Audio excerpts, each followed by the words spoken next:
second President's Day program with Nick Petula on the history of presidential visits in Scranton. Scranton has always been important politically. Nick will cover some of those visits from the 1850s through the present.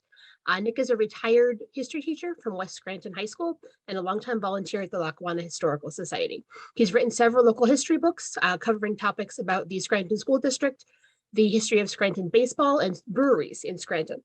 He's also written about neighborhoods, including the Bull's Head neighborhood in North Scranton. I'll turn the program over to Nick, who will share some of his stories and photos from presidential visits in Scranton. Okay. Yeah, my interest in presidential history goes way, way back since I was a kid. I think it started when JFK came in 1960. My father took me down to the Hotel Casey. We were able to see him. Since that time, I kind of made it a point, any presidential visit, any candidate, even primary visits, people like Scoop Jackson and Ned Muskie and anything, I tried to go see everybody. I made a goal of trying to see every president from Kennedy on, and I was pretty successful. I saw everybody up to Obama. When Obama came, and then when Trump came, at that time in my life, I just thought I didn't want to fight these crowds. I didn't want to get pushed around. I didn't want to go through all the rigmarole, and that was my stop. So I saw everybody from Kennedy up to George Bush II or Jr. or whatever his initial is, and everybody, and a number of candidates in between. And a lot of them are now forgotten, and some of them are known to people, but a lot of them are people, as I said, like Scoop Jackson, that never went very far in the primary. And I tried to take pictures of many of them. And then some of the pictures that I'm going to have in this presentation are pictures that I have taken, and I will comment at that time. And some of them, of course, go way back, are from the files of the Historical Society or old newspapers and all of that. So when we're dealing with each one, I'll explain them. The first president candidate that I've been able to find any information on was in 1856. He came to Scranton. Before that, of course, Scranton was not very populated, and there was no need for candidates to show up. By the 1850s, Scranton was growing, and I haven't been able to find a lot of information, just a notation in the old records that in 1856, candidate James Buchanan came to Scranton. And he spoke, if we can get to that. He spoke at the Exchange Hotel, the old Exchange Hotel, which was in Dunmore, at the Dunmore Corners. And that building was there until the 1960s. And we have a view of that. Many of you will probably remember it. It was right in the corner. And it is said, it was in the old histories, it said that the candidate, James Buchanan, spoke from the porch of the hotel. The next visit is going to be in the area. It wasn't going to be to Scranton. It was going to be by President Hayes. He came into the area in 1878 for the dedication of the Wyoming Monument down in Luzerne County. The next visit that I'm going to have a photo of is going to be Governor McKinley. He came in 1892. He was not a candidate for president at that time. He was here just speaking in support of the Republican ticket. And as most of you are aware, he was going to be the presidential candidate in 1896 and in 1900. And as you also are aware, he was assassinated in 1901. But this was the only visit I'm aware of Governor McKinley. In 1896 and in 1900, there were many huge rallies for McKinley that are noted in the local papers, but he did not personally appear. Theodore Roosevelt was here numerous times. This particular picture was taken during a strike of a minor strike of 1906. He also, as many of you know, was involved in the 1902 coal strike quite a bit. He visited a number of times. This particular picture was taken in West Side at the Teddy Roosevelt Republican Club. He also visited in 1910 with a visit to Bishop Holben. That's the next. Mm-hmm. And here he is on the steps of the cathedral on Wyoming Avenue. and Bishop Holman is to his right, and then much of the Catholic clergy and visitors and all that kind of thing. As we said, he had many friends here, and he was going to be very, very popular. And in the presidential elections, even though at that time this area was becoming Democratic, he was going to carry, I believe, the 1904 election by a pretty big margin. As we said, I'm also interested in people associated with presidents. This was an article in the newspaper from May 14th, 1914, and it was a visit by Benjamin Harrison's widow, the president from 1889 to 93. He was going to be a widower, and he met a woman who had been born in Scranton. She was a Dimmock, and they had gotten married after his first wife had died. She was not first lady. She was going to marry him after he had after he had left the presidency. But she visited Scranton, and they obviously, as you can see, they made a little note of her Scranton connections in this newspaper article. Another visitor to Scranton, and this is a political cartoon, as you can see, from I believe it was the Scranton Times, and it was Woodrow Wilson. And he had a train campaign in which he went all over the northeastern part of the state and stopped in Scranton.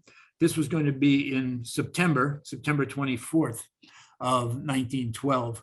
And you can see some of the people that these are local personalities that were going to be mentioned in the newspaper articles and in the cartoon.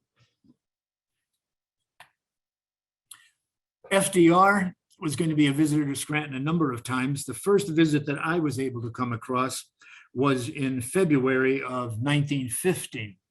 And this newspaper article is January 28th, announcing that upcoming visit. He was going to speak at the Navy banquet, which was held in Scranton.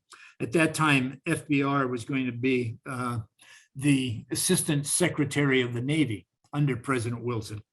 And he spoke, as we said, to the Scranton Navy League. This is a picture that kind of an interesting one. It was taken in 1931. It wasn't during a campaign stop, but that's Governor Al Smith of New York. He was going to run in 1928 against Herbert Hoover. And as many political people know, he probably was defeated because of the fact that he was Catholic. It was a very, very unpleasant campaign, a lot of derogatory remarks about Catholics and the Pope and the ties of the Catholic Church to Rome and all of that kind of thing. Whether he would have won or lost for any other reason, I don't know. As you know, in 1928, the economy was very good. Coolidge had led a very good economic comeback after World War I. And Smith was going to be pretty soundly defeated by Herbert Hoover. He wanted to continue. He wanted to run again. And in 1931, he was making stops all over. And this photo was taken at the Marvin mine with a mule named Maud at the Marvin mine. And this picture was in the papers. In 1932, he was going to be a supporter of FDR because of their New York connections. Later on, however, they had a big falling out, and Smith became almost a political enemy of FDR. Speaking of FDR, this picture was taken in downtown Scranton, during a motorcade. The date was August 16th, 1936. FDR was running for his second term. As everyone knows now, he was not able to walk, a condition which was pretty well hidden from the public for most of his career.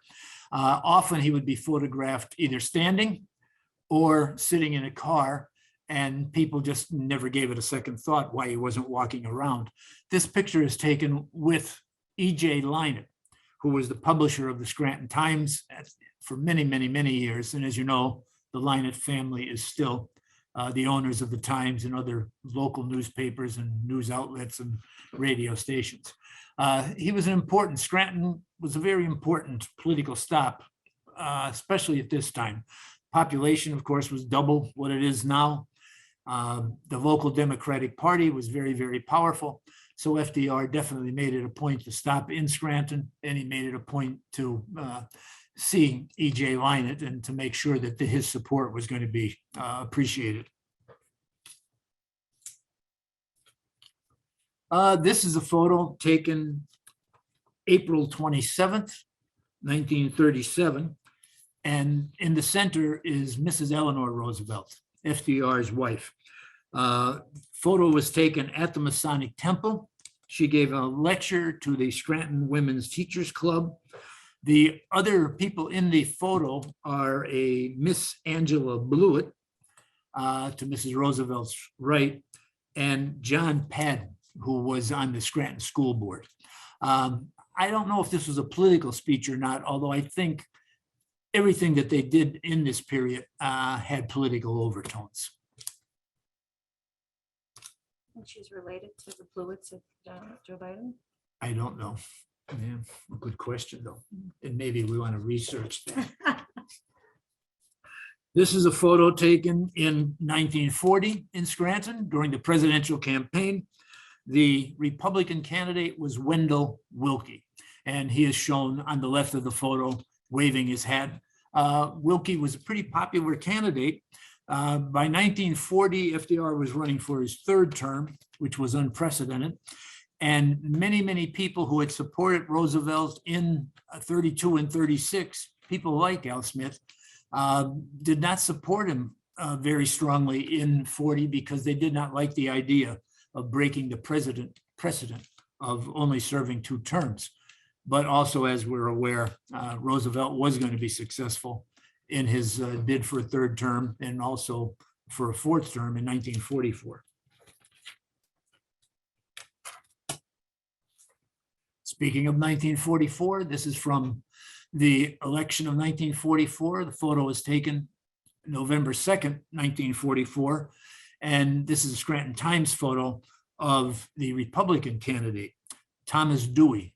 And Dewey was going to be, again, a very popular New York governor. He was also an extremely efficient district attorney in New York during the 1930s, going against the mob and crime, and became very, very popular in New York. He became the presidential candidate in 1944 and gave Roosevelt a pretty good run for his money. He was going to be an interesting man. This photo kind of shows his appearance, which led Teddy Roosevelt's daughter, Alice, who was known for her kind of caustic comments. Somebody asked her about, what do you think of Thomas Dewey? And she said, well, he looks like the little man on the wedding cake. And a lot of people kind of got a kick out of that. And even though she was a Republican, she was known to be not an enthusiastic, but a supporter of her distant cousin, FDR. This photo is taken also in 1944.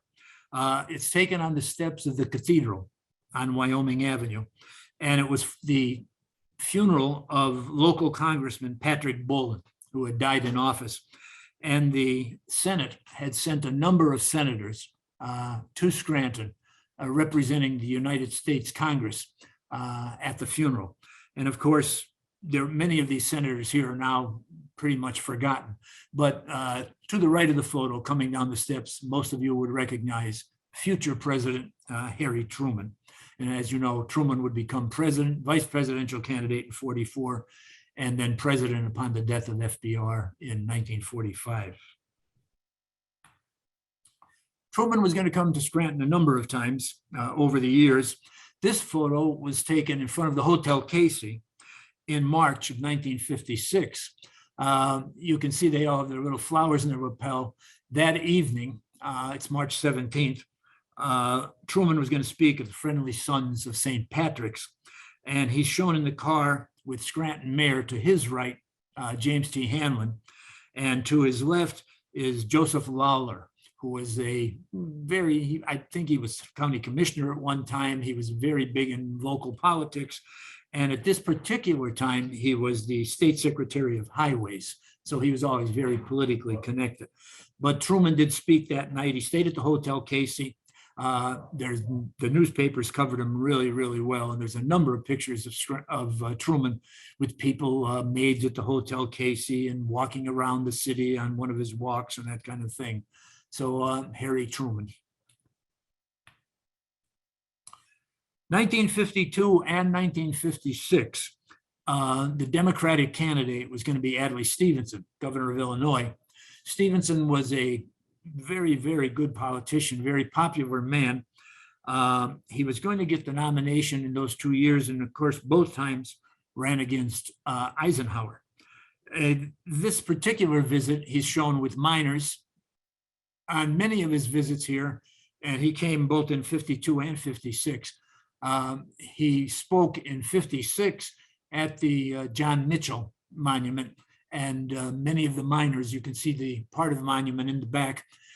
He was going to have the support of the United Mine Workers, and they were still a pretty powerful institution in both of those elections. But of course, Eisenhower was going to prevail in both those elections. Another really numerous visit to Scranton was going to be Richard Nixon. This particular photo was taken at Courthouse Square. You can see in the background, the date is October 10th, 1952. In the background, you can see, I guess that's Adams Avenue, the Whalen Drugstore. Also in the photo under the umbrella, the lady seated there is Pat Nixon, Nixon's wife. And as we said, he was going to be a pretty popular candidate. He was going to be the vice presidential candidate for this particular visit on the Eisenhower ticket. And he was going to visit a number of times again. The next photo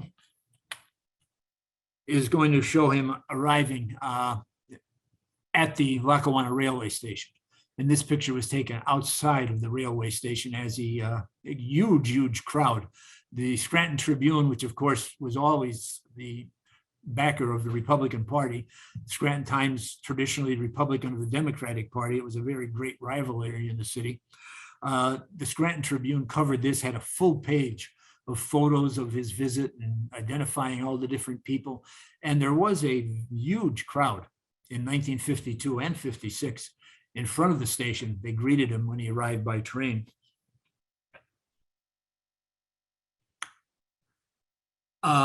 This photo was taken in maybe one of the most famous presidential visits to Scranton. This photo was taken as John F. Kennedy, Senator Kennedy, was arriving at, I believe this photo shows him arriving at the Hotel Casey. And this is the first time that I saw a presidential candidate. I was in 7th grade, and my father was a staunch Democrat, big supporter of Kennedy, and Kennedy was coming to speak at the Armory in Scranton. And this area being so staunchly Democratic turned out an unbelievable crowd. Kennedy arrived at the airport, went to Wilkes-Barre, spoke at Courthouse Square, or Public Square, I guess it's called, in Wilkes-Barre, to a crowd of thousands and thousands of people. He then got in a motorcade. There was no 81 yet. And he came down Main Avenue, all the way through all the little towns.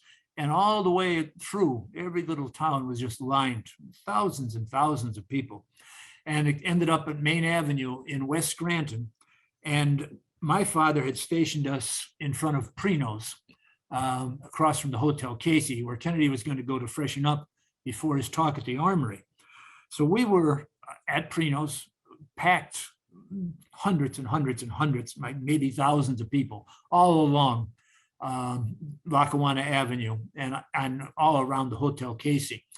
My father put me on his shoulders, which he was a big guy. And I mean, 13 years old, I wasn't light, but he did put me on his shoulders. I'm thankful he was able to hold me. And I did get a clear view. And I have to say, that memory for me is pretty distinct. I mean, even though it's so long ago, and even though I was a young man, I can remember when the car began to approach, you could hear in the distance all this cheering, almost like in a movie, like a political movie, this slow roar beginning, probably coming from West Scranton, all the way down Lackawanna. And then the car stopped, made a turn. It was an open car. He made the turn, stopped in front of the Hotel Casey on the Adams Avenue side. Naturally, everybody was going crazy, but I could see him so clearly. And the impression, which still stays with me, I can see it as clear as if it happened yesterday, how young he looked. I remember his face was very, very flushed. He was very, very red. And the thing that struck me the most was how young he looked. My only memory of a president, of course, I was born in 1947. So my only memory of a president was Ike. And I always thought of the president as an old man. And to see this young guy, so I became an enthusiastic supporter of President Kennedy for a lot of reasons, and stayed that way, for many, many years. Now, of course, we know there's controversies. What was he really like? Did he have all these personal flaws? It makes you rethink your opinion. But still, for me, I still have this feeling of almost awe that a guy like this was right there before us, and that I saw him personally. And I have to kind of overcome all the things I've read about him ever since.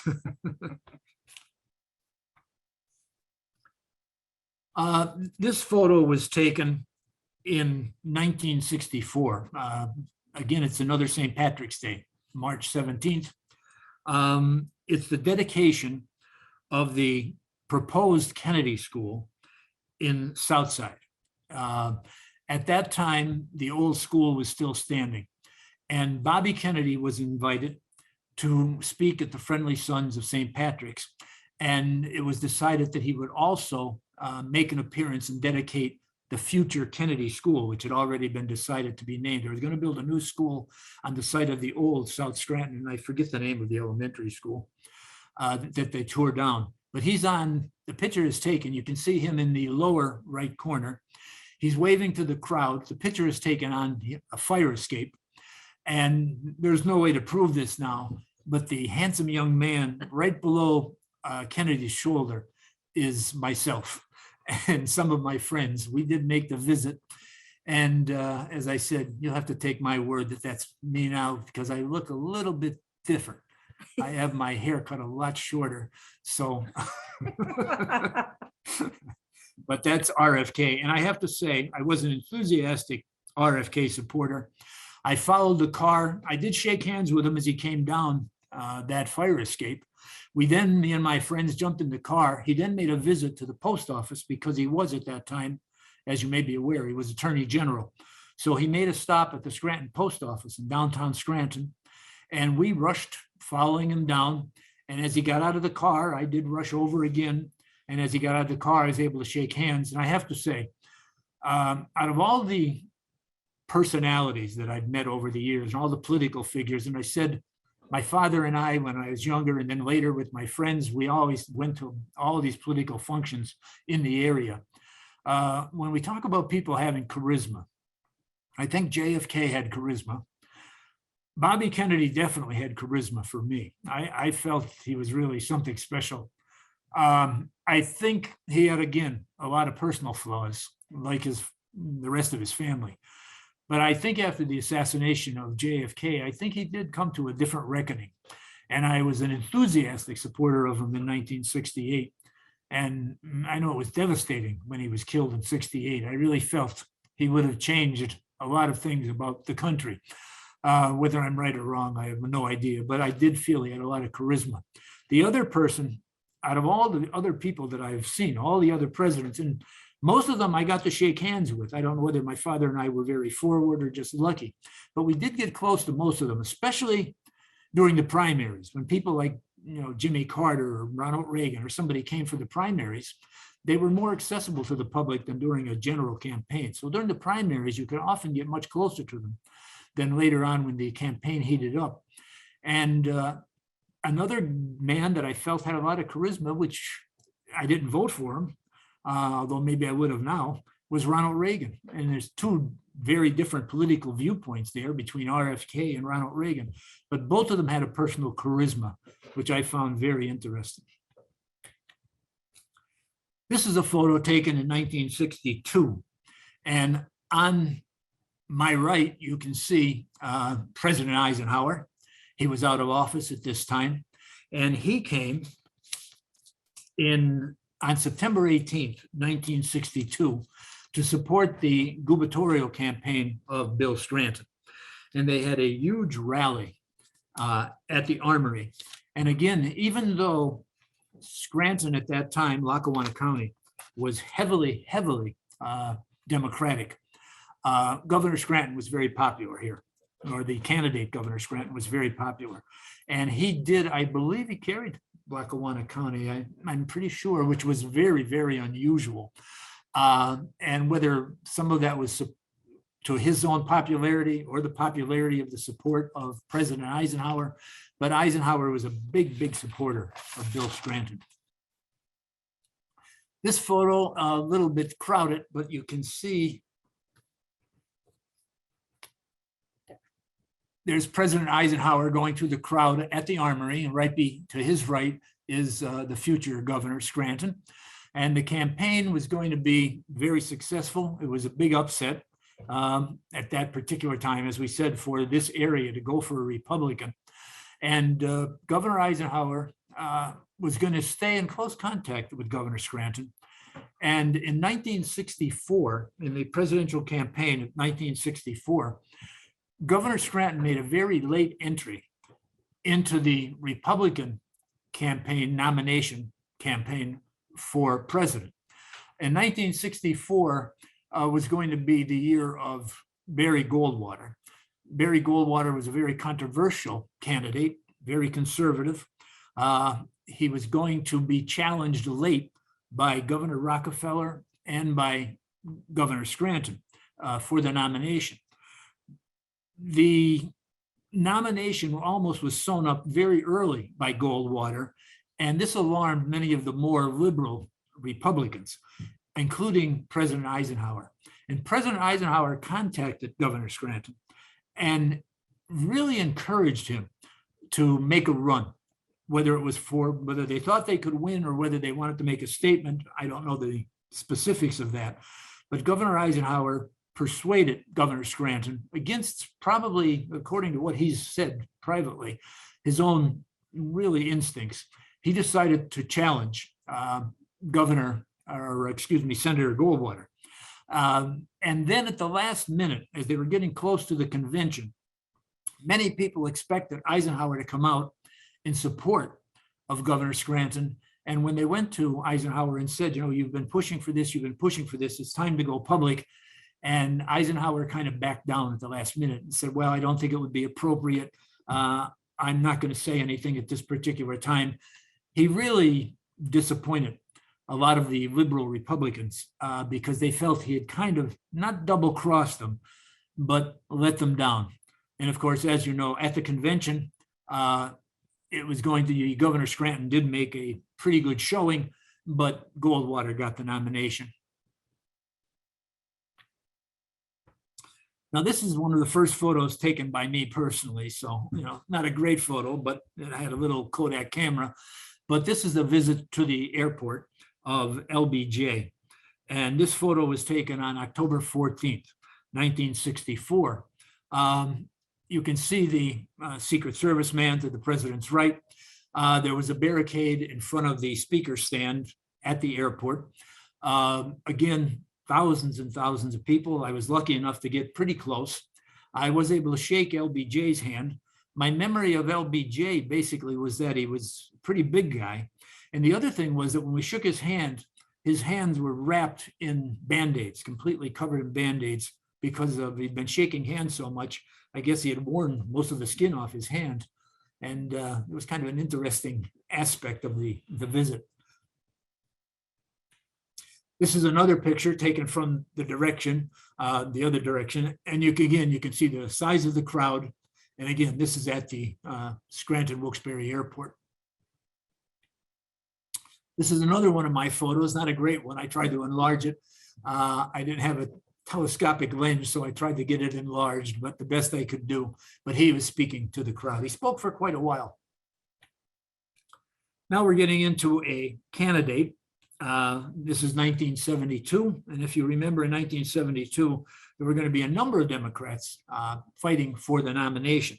Hubert Humphrey, who had been the candidate in 1968, was running again. McGovern, anti-war candidate, was running.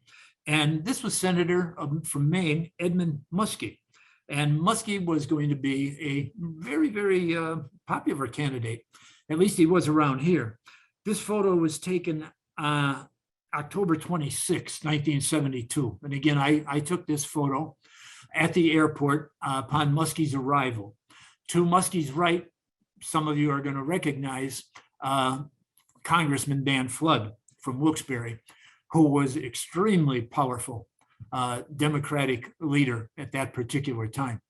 And as you also may know, later on, he fell out of grace being involved in a number of financial scandals. But at this time, people wanted his support, and he was going to appear with Muskie at the airport. This is another photo that I took. These people happened to be some kind of distant relatives of Muskie. And Muskie his background was Polish. And as you know, they were from Dixon City, I believe, and they were going to be chosen to meet their distant cousin or whatever the relationship was. I never was quite clear on it. And this was going to be a photo taken with that family group. This is a photo taken inside of the airport as Muskie was going inside. I got pretty close, as you can see. As a matter of fact, every now and then I tried. On the far left is my father, who was always trying to get in these photos and get his picture taken with these candidates. This is a photo to the far right, if you can see, was during the campaign of Jimmy Carter. Carter was going to come to Scranton very, very early in 1976. This also is a photo that I took. This photo was taken at the airport, and he was going to be here a few times. This is another photo from the airport. And as you can see, I was able to get pretty close. And again, during primaries, this was the primary of April, very cold day, I remember. You were able to get right in there and shake hands and talk to them and all that kind of thing. Another photo at the airport. And then this one here is a later visit by Carter to the University of Scranton. And you can see now that street is closed off and gone. And I forget the name of the building that was over there where they have it was like an auditorium of some sort. Yeah. Was it St. Thomas or St.? I think it was. Well, The art it building. matters not, but that's where he was going inside to make a speech, and he's on top of a car. And I said, again, I was able to get up pretty close. Okay, this is 1972 also, during the primary. And to our right, you can see George McGovern. I was more interested in getting a picture of this McGovern supporter, Leonard Nimoy, of course, who was Dr. Spock. So I kind of thought it was in. I looked at this guy as I was going up to McGovern, and I said, this guy looks very, very familiar. I thought he's not a handsome man, but he must be somebody. And so I did snap a picture of that. Another photo taken at the airport, George McGovern in the center. To his left is Scranton Mayor Eugene Peters. I found it interesting that in most of the campaigns going back into the 1940s, many times the Scranton mayor and Lackawanna County officials would greet a prominent presidential candidate, even if they weren't of the same party. And this is something that was very, very common. And here we have Republican Mayor Eugene Peters, greeting and meeting with George McGovern, who is going to be the Democratic candidate. I do not know who the woman is. I believe she was a Luzerne County official of some sort, but I forget who it was. This is a picture taken at the courthouse in Scranton, and this was going to be later. This was in the general campaign. I believe it was October of '72. And again, McGovern did draw a very, very large crowd to the Lackawanna County Courthouse. This is a picture of a visit by Teddy Kennedy, and this was in 1980. And again, this was going to be a last-minute challenge to Jimmy Carter. As you know, Carter was running for a second term in 1980. By 1980, he had become pretty unpopular, even within his own party. Teddy Kennedy, almost every election from 1964 on, Teddy Kennedy was always seemed to be mentioned as a possible candidate. And in 1980, he made it official, and he did challenge the president of his own party, which caused quite a split in the party and caused quite a bit of controversy among party members. Locally, a lot of people, again, had that old Kennedy connection and supported Teddy Kennedy. And on his visit here, it did draw, he went to Wilkes-Barre first and then came here and had huge crowds. This is him on Mulberry Street, I believe it is. I can't remember, or might not be. It might be. It might be Adams Avenue. He's in the center, not a very clear picture. You can see Scranton motorcycle patrolman in the front, but this was Washington Avenue. Okay, our expertise provided by the terrific Marianne here. And I believe, if I remember correctly, he might have been going into the Masonic Temple for a speech.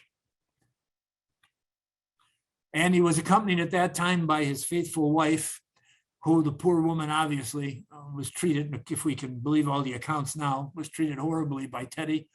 And by 1980, apparently they were not a real close couple, but because of the politics, she was persuaded to accompany him on many of these visits.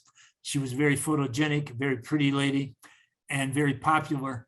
And apparently, when you read the history of the posts 1980, they had a very unpleasant breakup, and she apparently did suffer from alcoholism and was driven to a lot of mental distress by her relationships with the Kennedy family. So it's kind of a sad photo when I look at it now. Going back in time again, this is a campaign poster from October 16th, 1972.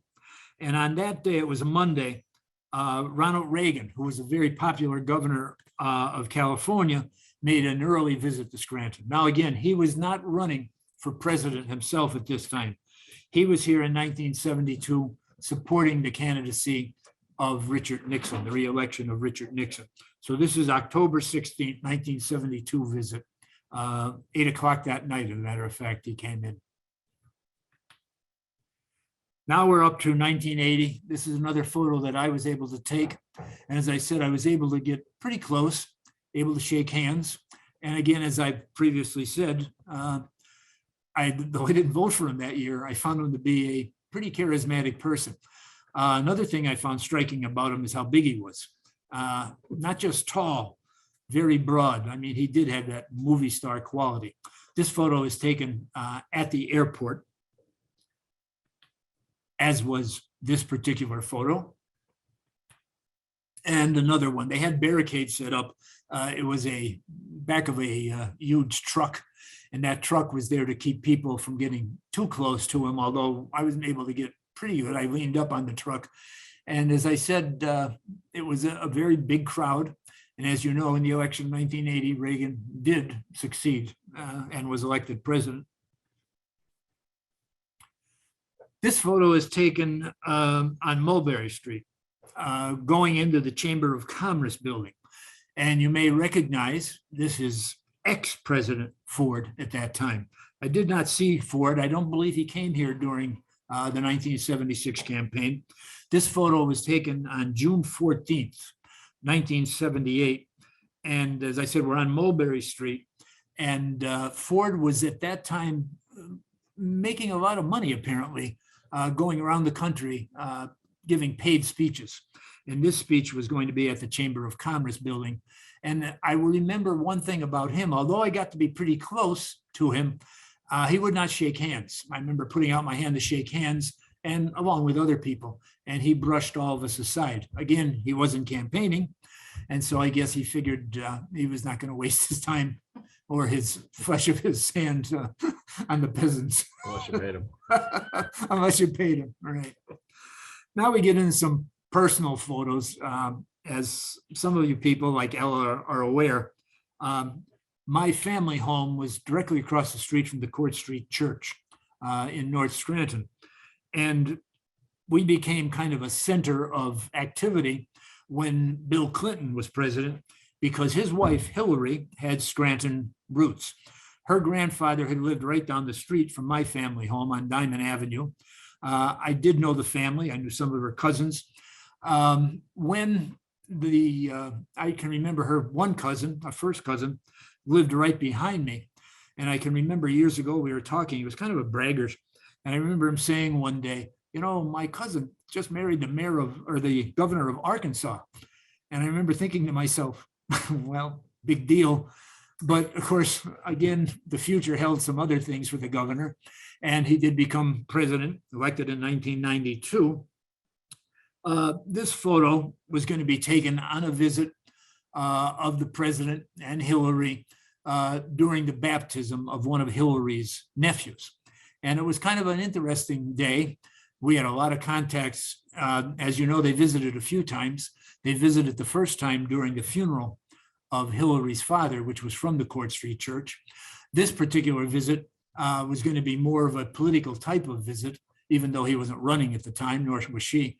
But they were very accessible. And as you can see, this is the president coming out of the baptismal service. And he walked across the street. And I said, we were directly across the street. We had a lot of contact with the Secret Service, with the police, with the security about access to our house and to our area, to our yard. But he did come over. We were able to meet them. I did, from Hillary's cousin, when Hillary's cousin died, his wife had no interest in family mementos. She had called me over. She was moving. And she said, you know, I got a lot of things. His name was Bob Rodham. She said, I have a lot of things from Bob's family. You know, I know you like this neighborhood stuff. Do you want them? It included a family Bible, a Rodham family Bible, a scrapbook of pictures of Hillary's grandmother and family parties, a lot of his military records, a scrapbook from his military service. And I had contacted, when Clinton became president, I had contacted the White House and was able to get a real contact and told them what I had. Would Hillary be interested in these family mementos? And they were. And the next day they sent the Secret Service guy to the house. He picked up a box that I had, box full of things. And they went off, and she did call and send letters. And I have to say, no matter what people think of her now or what the controversies are that have evolved over the years, she was really nice to us. And she made sure that when the baptism was held, that we were invited and brought over by the Secret Service. In the background, and you'll see in the next picture also, in the background is my family. And we got to meet, well, this is a different one. I must have skipped over one. I thought I had another. Try the next one. Is there another one? No, okay, go back. We were able to have our photo taken with the president and Hillary at that time. Now, this photo is not that photo. I thought I had it here, but I don't. This photo is taken again in front of the church with a visit in 2008 when Hillary was planning on running. And so they were very, very accessible. They had another baptismal service, the second one in 2008 inside the Court Street Church. I was inside and I was making a presentation of some material again to Hillary, and my wife and daughter disappeared and walked out of the church. And I'm looking around saying, geez, where are you? Here we have a chance to talk personally to Mrs. Clinton. She's right there and talking to us. They're not around. And then I went outside and I said, geez, you missed it. What happened? You know, where'd you go? And they said, well, big deal. We came outside, Bill grabbed us and said, come on, take a picture with me. And I figured, yeah, he would. He didn't grab me and take any pictures with me. This is a picture also of that another visit. This is again Court Street Church. Again, Hillary was running. On the right is my wife. We had a copy of Hillary's book, And we asked Hillary to autograph it for us. And so she is signing the book. And in the middle, you can see the famous assistant, Uma. What's her last name? Uma. Well, I forget her last name. I'm sure Ella knows. But Uma is looking very unhappy with Hillary signing for us. But anyway, as I said, she was always very kind to us. And that's it. I just wanted to mention a few of the other visits that I don't have any pictures of. On March 31st, 1915, William Howard Taft, former president, was going to be a speaker in Scranton at the American Institute of Bankers. He also came to Scranton again in October of 1917 during the preliminaries of the big push in World War I, selling Liberty bonds. Other visitors, which historically are kind of interesting to me, I don't know if anybody else really would find them interesting, but I did find that William Jennings Bryan, Democratic candidate a number of times to the Democratic Party, visited here in April of 1898. Mrs. Herbert Hoover, the president's wife, candidate at that time, visited in April of 1928. There were some famous speakers at the St. Patrick's Day dinner besides Bobby Kennedy and some of the other people. Senator Eugene McCarthy spoke at the St. Patrick's Day dinner. Scoop Jackson spoke at the St. Patrick's Day dinner. And of course, Joe Biden spoke at the St. Patrick's Day dinner. And there are numerous other visits by other candidates. I won't go into all of them. But as I said, Scranton always was a hotspot for political activity during presidential years. And as you know, in the last few years, we've almost become famous with, Obama coming to the Glider Diner and the connection with Joe Biden being born in Scranton and the Scranton connection with the Rodham family. So I kind of found that presidentially, Scranton played a real mainstay in all of the history of presidential campaigns. Again, thank you very much. Thank you, Nick, for joining us, for sharing your photos and your stories. There's a lot of wonderful experiences there, especially meeting the Kennedys and other candidates who came to town. Please join us again for our next program, the end of March. On March 25th, we'll be celebrating Women's History Month with a woman you may remember from our 2019 annual dinner. Cece Otto will be joining us, who should be talking about the history of women's suffrage and also singing some suffrage songs. So we'll be having a slightly more musical program than usual. We're looking forward to something different on March 25th at 2 o'clock for our next episode of Lackawanna Pastimes. Again, thank you everybody for joining us, and Nick for sharing your stories.